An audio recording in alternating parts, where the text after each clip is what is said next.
Hi, welcome who is not part of this program, which most of you are. Welcome to the Dafskultur. We are very happy to be here tonight. And we're gonna talk a little bit about the work that I do at Berlin, the work we've started now together. Also in between, introduce a few performance pieces by the students. And we will sort of smoothly move from this lecture into an open performance space.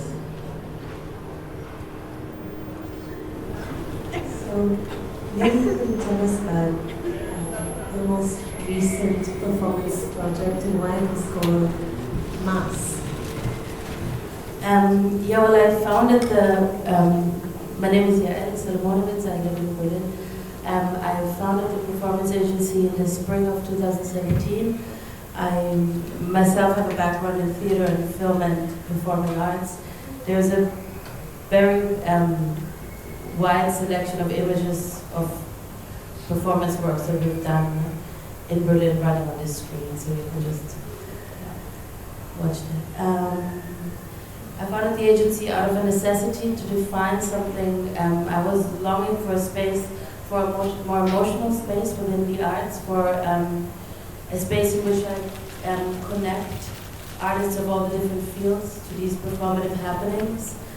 And the first trilogy that I conceived of was a trilogy called Mass 1, 2, 3, a trilogy of events where I invited artists of all the different fields to come together to these performative happenings where I guide the audience sort of through a movement of space by the change of light and sound. And so there are different performance moments, formal moments of performance, and the audience is sort of guided through a space that feels very open and loose, but there's actually a dramaturgy to that evening, so the audience sort of moves through the dramaturgical arc of performance works, which leads to the fact that after a while when you see something that you're not quite sure because nothing is announced so clearly, things start looking like a performance and start feeling like one. And what we're investigating within the agency is really those lines between. So it's full of pathos to say that, but like sort of the lines between reality and performance and what can happen in between those spheres. And then I conceived of this trilogy and was very informed by fluxes, and I asked a gallerist, Campus of Puerto Lopez, if I can do it in their courtyard, in their gallery. And they said, of course you can do that, but we took over a Fluxus archive of 3,000 works, which is the archive that you see on these images here, with a Dorothy Yanola piano, a Dynamische piece in the back. There's 3,000 works in this archivium. The Archivio Cons moved to Berlin only a year earlier, and it is the collection of a guy called Francesco Cons.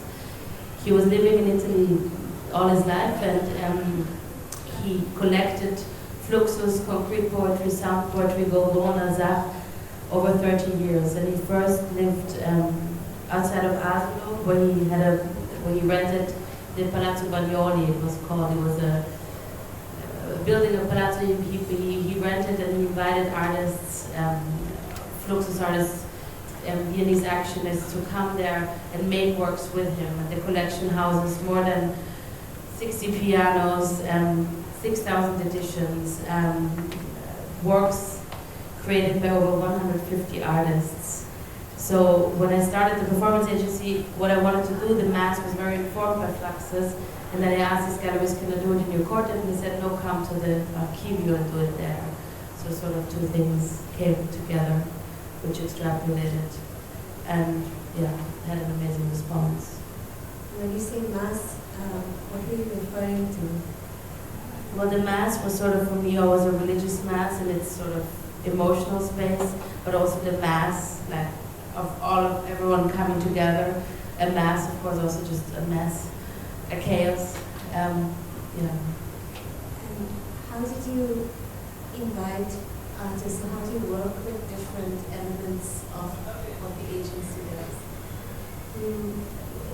There's like sort of two different things. The agency is its own entity, and then there's also the work with the Archivio. When I work with the Archivio, I always move away from a work, from an object, from an artist, from a theme that comes quite naturally, and that sort of, and then I propose a question, because when I first entered the archivio, I didn't know how to approach all of that. I mean, you come into an archive of 3,000 pieces, you don't know how to, you cannot encompass it, you cannot summarize it, you cannot. So something kind of quite naturally came to me. So the first mass, we took the archive like an oyster. So we were cruising the archive. We were just, there. And Paolo Torsten-Nagel did a sound piece with sounds of the archive, and then the audience was moving through a dance piece into a sound collage, into a text piece, into a cinema space outside of in that big, vast outside space that you see there. The second mass was the body for me, because it was the body also in the trilogy, the mass 2, and that was called The Topography of Chance, which is a book by Dynamische, in which at a random moment in time he lists the object on his table, and from these objects he sends them to Emmett Williams, Robert Filou, Dieter Roth, and Topo, and they very like star-shaped.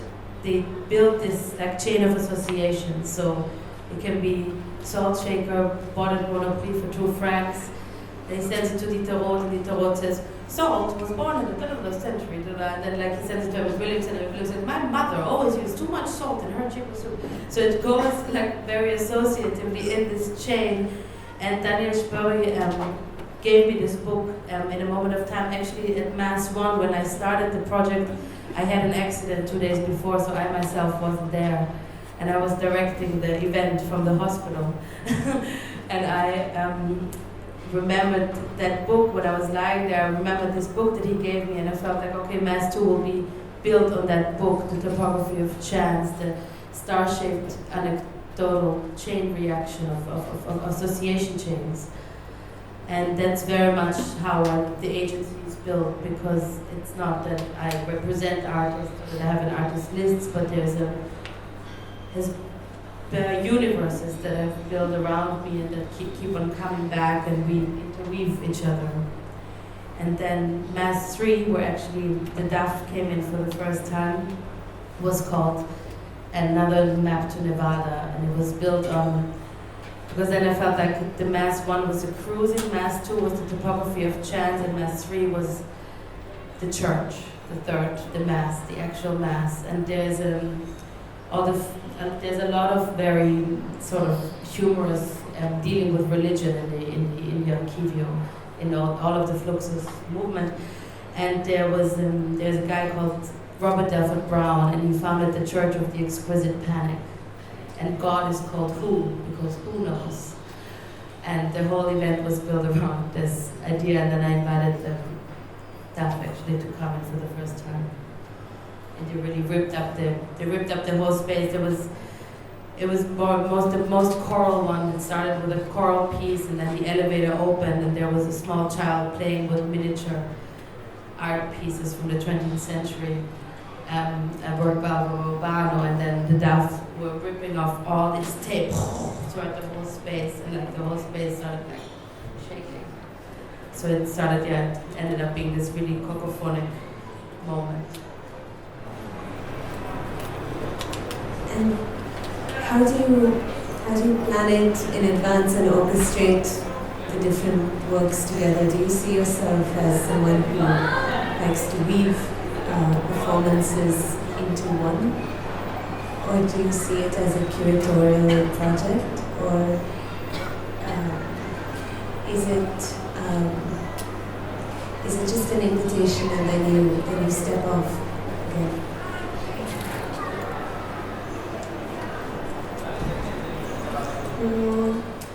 Could have been anything, was never nothing, and most certainly something. It's not for you, but I saw you looking at it. It's not for you, but you can try. Just remember to be kind and to listen to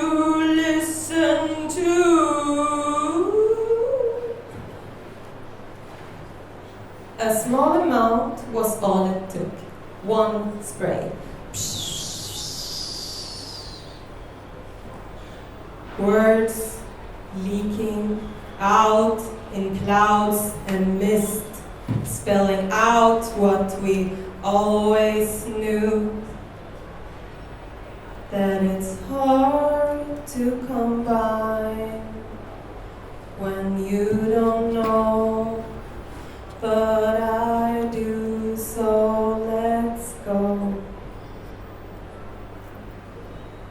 We take our clothes off to see what's underneath. It's exciting and scary, and we don't know, but we try to see something from another side, so we go around and around. We go around it to find a new hole to peek through. But there are small walls after each other, thin and breakable and tough as glass and flaming white like paper napkins or grinning teeth in a magazine. Biting away what's yours and mine, especially our time, down the drain like a garbage machine. Chomp, chomp, chomp. Eating big chews in a household where toilet paper and salt are the cornerstones of the foundation. So you better lick your wounds and shut them tight. We're up to fight, so lick your wounds and shut them tight. And those spooky goons may be us. Never be afraid. I'm here, and I'm never, ever leaving you.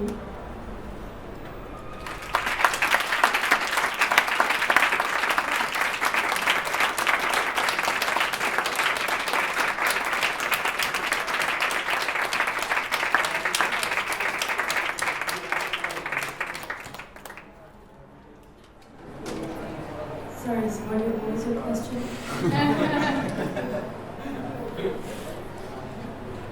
What did you learn about collaboration?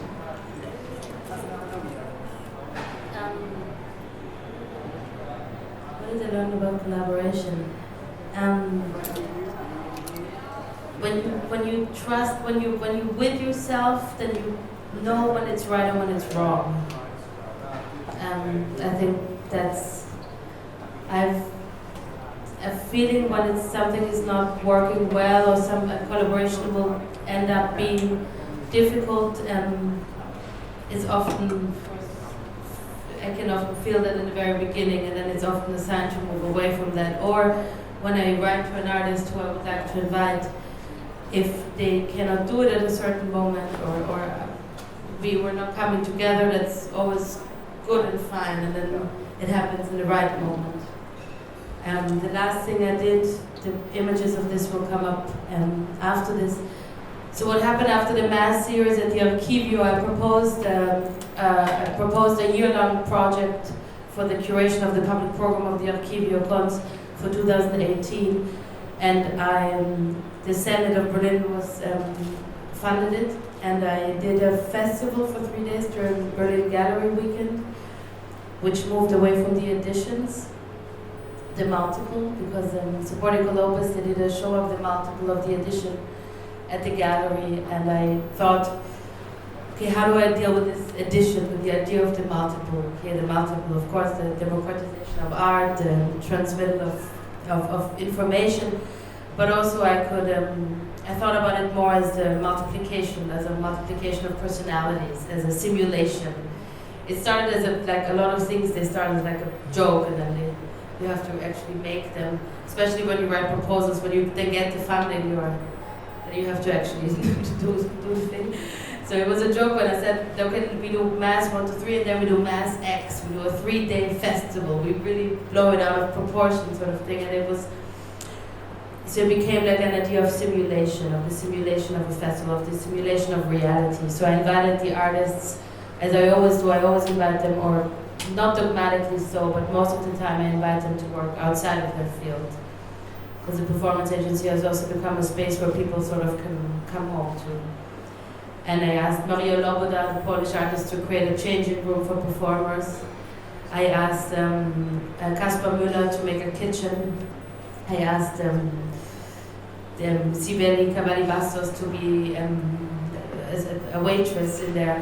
There were different roles in that, so it became a simulation of reality. And yeah, the collaborations that work are the ones where where both parties or all parties are looking for something that they can find within that. And that happens with my team, with my assistants, with my tech team, as well as the artists I work with. So Performance X happened where? In the archive? Performance X happened during gallery weekend in the courtyard of Soportico Lopez. And it was a 3-day festival, and actually it became just a festival of the quotidian because the stages were all of the quotidian. So during the day there would be like rehearsals and things moving around and things being cooked and things being transformed, and in the evening it was always breaking out. So Friday night there was a series of concerts. Saturday night there was the Mass, which also the DAF were involved again, who created an amazing moment of silence. I was dreaming of a moment of silence with the audience. And there was about 300 people there, and the whole audience went completely silent. And on the Sunday we had the Disney dinner, which was a piece by Robbie Fitzpatrick. It was called I Want More. He wanted to, it's again a play on this, the gallery dinner, this dinner, and we had singers perform Disney songs, young princesses longing for more during this dinner, this 4-course meal where Kenny Kitinsi, who runs Agora Collective, was created a 4-course meal according to those different Disney songs. And it was great joy. And what have you been doing here in the last 2 days? Here I was, Jan invited me to, come in here to work on the performance and to work with the performance with the students, and it's been really, really great to be here with you guys and to work and to feedback some of the works, to develop them further, because then on Sunday we're going to have sort of an open space here for an audience. So yeah, we've created work actually together. And how is your work with activating the archive and the work with performance agency? Are they the same thing? Do they overlap? They overlap a lot. It was just so curious that work that I want to do with the performance agency was so informed by Fluxus, and then this collaboration came about. But the performance agency is its own entity. I just curated the public program of the Paris Internationale, where I proposed the conversation piece, and there was a series of one-on-one conversations with the audience. Maria Loboda, who created this changing room for the festival, she created the changing room in the form of the Marie Antoinette skirt. And it was an oversized skirt that you can also, if you step up on a ladder inside, you can wear it. There'll be pictures of it later in this thing.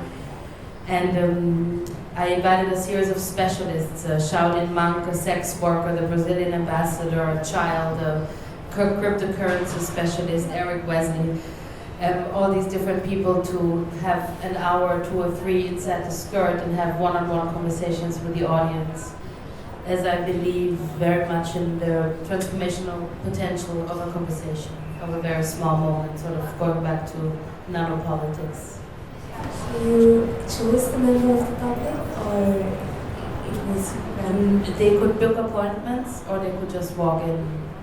And now for next year we're going to expand the project to like a 2-month project in Berlin. How long were the conversations? About 15 to 20 minutes.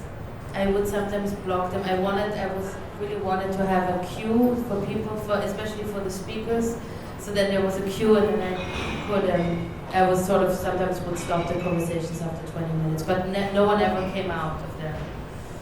No one ever wanted to stop themselves. So you invited the speakers in the skirt and different members of the audience. So each speaker spoke with maybe a few members. Absolutely, yeah. So each speaker spoke to about 8, 10, 15 people. And I imagine it wasn't recorded. Some of it was recorded, actually because of on request of the speakers, and that is something that I would not repeat again. I think it's very nice that it's not recorded, that things are just happening. I'm not a fan of a lot of material. I really like your idea of micropolitics in this way, and the idea of conversation and the importance we give to it. And it makes me think of several artworks or curatorial actions that have been nothing but trying to bring two people together, maybe who had a conversation 20 years ago and had the chance to have it again, and circumstances didn't allow them to, and sometimes just allowing that to happen, to meet each other face to face, this tremendous philosophic and value for even to just listen to what gets said. And it's a very beautiful format. And the difference with this is that with an audience, it's not two people you're inviting, you're only inviting one person. Did you ever consider a conversation where you would invite both sides? Yeah, there were also overlaps within the conversationalists, and I would sometimes then invite them to come on board and have a conversation with someone, but I wanted it to be a space where people can come in and have sort of at random a conversation with something that they completely didn't expect to have. I mean, it was also quite, I have to say, only in hindsight I realized, it was quite radical to have like a 9-year-old child in a skirt talking to an audience one-on-one. I remember I went in with the child in the beginning, and I sort of the first one we did together, and then she was also like, okay, you can go now. So then I went outside, and then I would send in these guys, and then there was this one French guy like, yes, I would very much like to talk to the child. I was like, okay. So I was like standing next to the skirt. Oh, it's very loud now. So yeah, it was. And it was. We've gotten just. I actually don't know what happened inside, but from what happened when people came outside, they had just really incredible experiences in there, and there was. What this was about. There was a sex worker there. Yeah, there was a Shaolin monk. Yeah. And what was the first work of performance agency? Well, it was a story actually of something that kind of came together very quickly, but then had been very many years of building it up. The performance agency became a form of something that made sense at that very moment and became sort of a form, but I had worked with artists of all different fields for many years and had done things like this in various iterations before.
Thank you.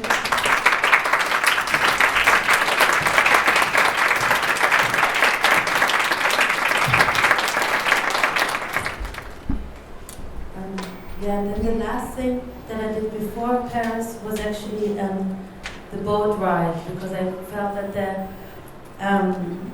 the Archivio should travel into the city, and then what I did with the masses of moving an audience through a space, I took them on a ship. Everyone met at the Archivio cons, and then we went on a ship, and Ed Atkins was narrating the ride.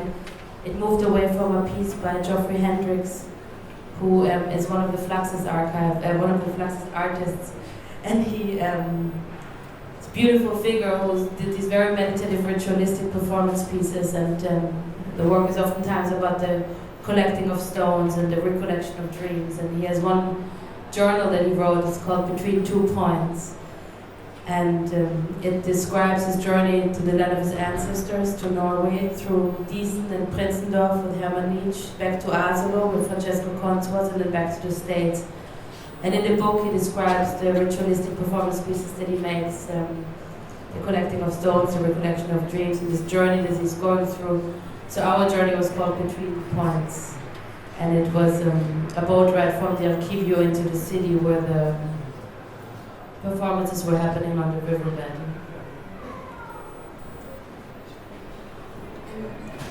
Is this work in the archive? Yeah, yeah.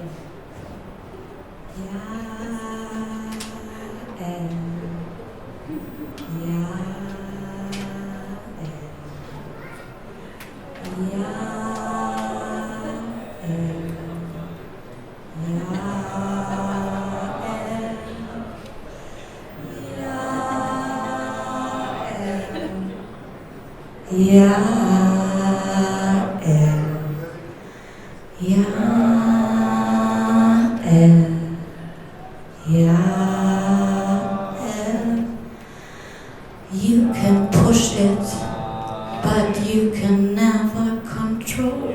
You can arrange it and let it roll. You can push it, but you can never control. You can arrange it, then let it roll. Performance agency, creating another reality. Performing agency, simulating reality. Vergänglich, kein Material, just vanish. Egal, vergänglich, kein Material, just vanish.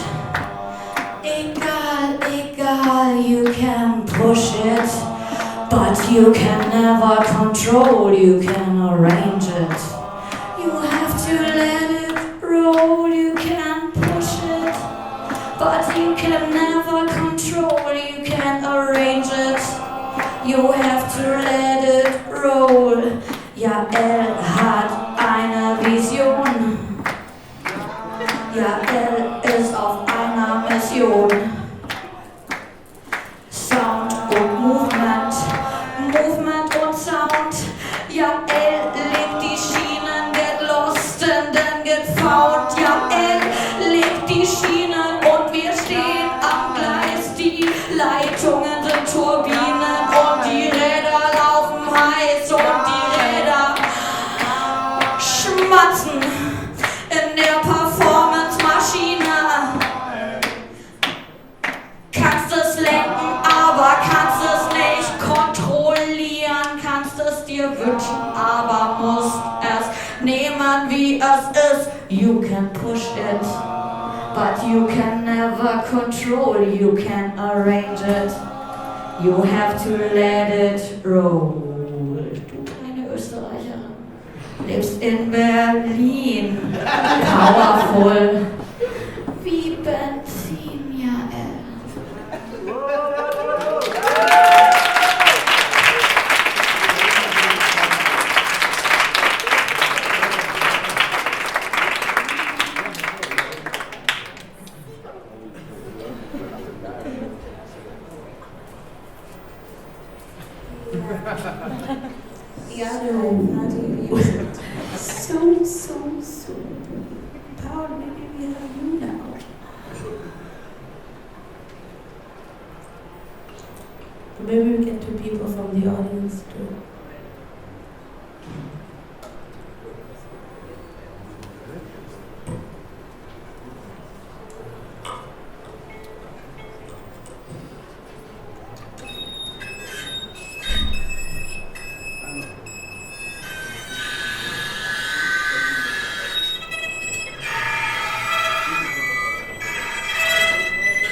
What kind of economic theory? Well, I was spent my youth on stage mainly, and I was dancing and acting, and then I was supposed to go to acting school, but I didn't want to stay in Vienna, so I went to New York, and I always liked math very much. In the economic department at NYU, they had really incredible professors, and strange thing that I would go there and everything was always in the arts, but then I would go to school and there would be something very different to learn there. So I did it was economics, and I did take a specialization in economic theory, more specializing on how structures work and how why the rich are rich and the poor are poor, and how the system works. I very much enjoyed that. I still, in the work that I do with the agency too, and with the production circuits that we're building.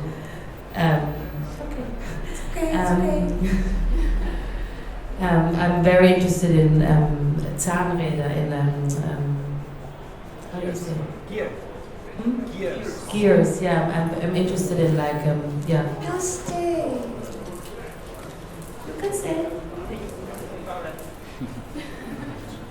Amra.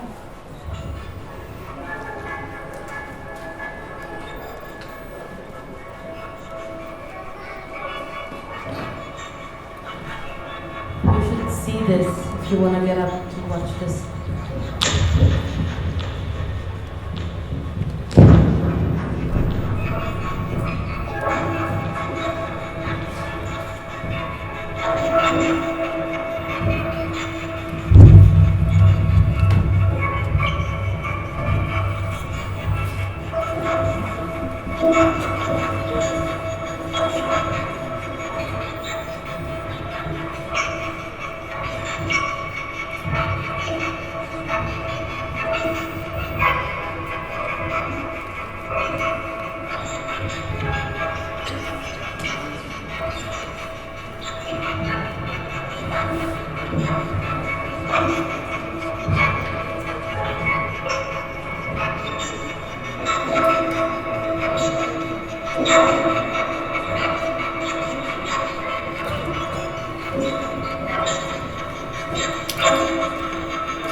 You were saying?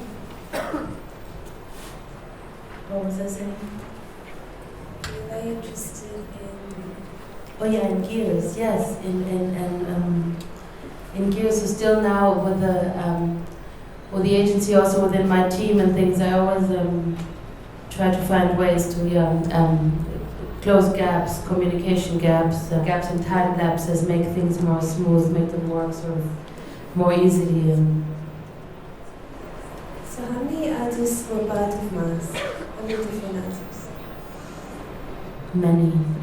Mass 3, Mass 1, 2, 3 was each about 10 to 12 people, and for Mass X we were about 30 people. And at between points now for the boat ride there was another 10 people. There's been it's become quite a large universe of collaborators. And they all kind of flowed into one into the other. Yeah, very naturally so. They flowed into one another. They sometimes collaboration exude. each of the artists probably had when they were working with the archive structure, they probably had a different reaction to the archive. You said one was to read from something that existed, a kind of read performance. What were the other ways in which the archive got activated? Well, in the collaboration with the Archivio, I don't so much. There's not really any time like a reactivation or like a nostalgic reenactment of works, but there's really there's sort of a questioning, a framework, an artist, a piece that I take, from which then I sort of propose a question to the artist. I give them those texts where I invite them over. We come, we look through, they find something. It's a very natural process, but it's very much sort of the starting point is always, let's say, a piece, a theme, a subject, a line within the Archivio, but then it is about a contemporary engagement with the material and never so much about a reenactment of anything. So you invite them to spend time in the archive and to see the works and to Absolutely, yeah. Play them sometimes? Sometimes play them, sometimes work with them. But again, it's most of the time it was more that I would choose something and then, give them the book, or we would have group meetings and we meet and we look at the different works, or there would be already sometimes a work that was very naturally fitting. The funny thing is with the Fluxus is, the whole movement is about awareness, is about looking at the small things, looking at the between the lines, looking about the connection of art and life and where those things collide. And it's a bit like a chameleon movement. So once you touch it, it sort of goes into your body too. And that's what sort of happens. So once you step into the space, and everyone is very invited, the DAF have been there to come by, to look at the Archivio, to come and look at what we do there also, because once you engage with that material, it is there's a lot of the infection is very magical. So it's so once you get there, there's not a lot of questions that come about once you get into this material. The questions are answered naturally. And there are 3,000 works, you said, but does the archive also is it also an archive of how they're exhibited? Is there documentation? Are there things outside of artworks? There's tons of letters, books, the whole entire library of Francesco Con's. This is the top of the stage. The entire library of Francesco Con's, there's tons of images, pictures of different exhibitions, works that they made, etc. So yes, so there's also the documentation around the works and the books. And do you have any examples of when you've worked not at the artwork being the starting point, but the exhibition document? Was that ever a starting point? Not yet. The way things were orchestrated? Not yet, actually, really, because this is the one thing and this is also the beautiful thing with this was the boat ride, so there was a blind date on the side that the boat was riding by. It was an actual blind date. The artist invited two people that didn't know each other to have a blind date. This is a piece by Xavier Mazarol. It was the falling piece, so there would be people falling along the way, from stairs, from things. This is again going back to the Mass at the Archivio. This was a month ago, right? The boat ride? The boat ride was at the end of September, yes. This is now going back. The pictures are at random. So what were you saying? You were saying this is important because the orchestration is still something... Oh yes, sorry. I was saying that maybe the exhibition itself, or the exhibition making itself, yet has not come so much to my focus. First of all, because so much of the work are performance works within the archive. They're actually relics, documents, residues, pictures, music machines, pianos that are relics of performances. But also, I'm not an exhibition maker. I don't make exhibitions. I really work with performing arts. And a lot of the artists I work with are not performing artists, because I don't necessarily think that only performing artists can do performance art. But so this is also very much a collaboration with Stefania Palumbo and Gigiotto Del Vecchio, who you know, they bring in a lot of more the physical work, where I bring in sort of the atmosphere, the sound, the dance, the performance. Okay. I'm just pushing it, Yeah. but no. This idea of orchestration is something I do connect with the Fluxus exhibition or coming together of different artists, and it's clearly something you've been sort of seeing a lot of just by having access and being within this archive so much.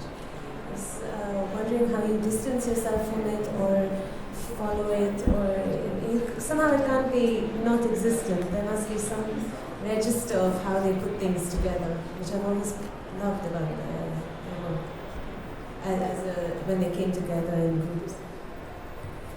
I think the biggest registration or identification is the weaving, actually, the association chain, the sort of the natural development of things or of letting be things. And that's why I loved also about Jan's talk yesterday about the whole thing about the awareness and all of that, was that so much of, if you would want to make out a core point within, let's say now the Fluxus movement, there's a lot of different movements within the archive, but if you say that so much of the movement is about the awareness of the in-between, the awareness of the little thing, of the something that is overseen, overlooked, like sort of the instinctive thread of something, and so it's that essence that you think, which is the most what I've worked with too, what the boat ride was about, what the masses were about the in-between, about the awareness of the little thing. Yeah, this is the festival. how do you describe gesture when you think about I don't want to use the word performance and dance, but what words do you like to use around performance and movement? I like the word gesture. I think at the moment maybe the word gesture would have like I don't know, maybe have the biggest longing for gesture, but more reality. I think where I'm home is somewhere really in the in-between, in the non-definable. I always dream, what I like most is when people come to what we're doing and then they go home and they were in some world, but they really didn't know how to describe it or what actually happened, or I like the idea that they're going into like a beton machine and like a concrete mixing machine. So they go in and then it's like something's happening, they go outside and they're like, that was incredible, but I have no idea what just happened. That's where I'm home, and where I feel that has been also the response. We've had hundreds, for the festival where there was 2,000 people there, and we've had so many people come and such beautiful and positive responses, and I feel that is something that is missing also still, and that is something that a space that we are inhabiting or playing with or opening to engage people in. Erlebnis Rasthof, Autobahn, Kirche, Erlaubnis Bahnhof, Autofahren bitte, Ereignis Rasthof, Mautbahn Kippe, Erlebnis Erzählung, Autozahnlücke, Ereignisfeld, Tauchen Klippe, Einwanderungsgesetz, Stauchen Knüppel, Eierpfannkuchen, Tauschenlippe, einmal Handschuhe, Rauschen Sitte, Eilmeldung, Erdbeerschnitte, Autokorrektur, Lebensabschnitte, Autobahn, Kirche, Traumrasthof, Netzbrötchen, im Stau stehen doof, Einfallsrichtung, Erlebnisrasthof, Wirtschaftswachstum, Biobauernhof, Einmachgläser, abbiegen bitte, exotische Gräser, sanfte Tritte, Tellerschnitte, Reifenventil, Startausritte, Austrophil, Erlebnisrasthof, Autobahn, Kirche, Rangierbahnhof, Lebenskrise, Erlebnisrasthof, Autobahn, Kirche, Erlaubnisbahnhof, Autofahren, bitte, Ereignisrasthof, Mautbahnkippe, Erlebniserzählung, Autozahnlücke, Ereignisfeld, Tauchklippe, ein Wanderungsgesetz, Staubknüppel, Eier, Pfannkuchen, Tauschlippe, einmal Handschuhe, Rauschsitte.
on.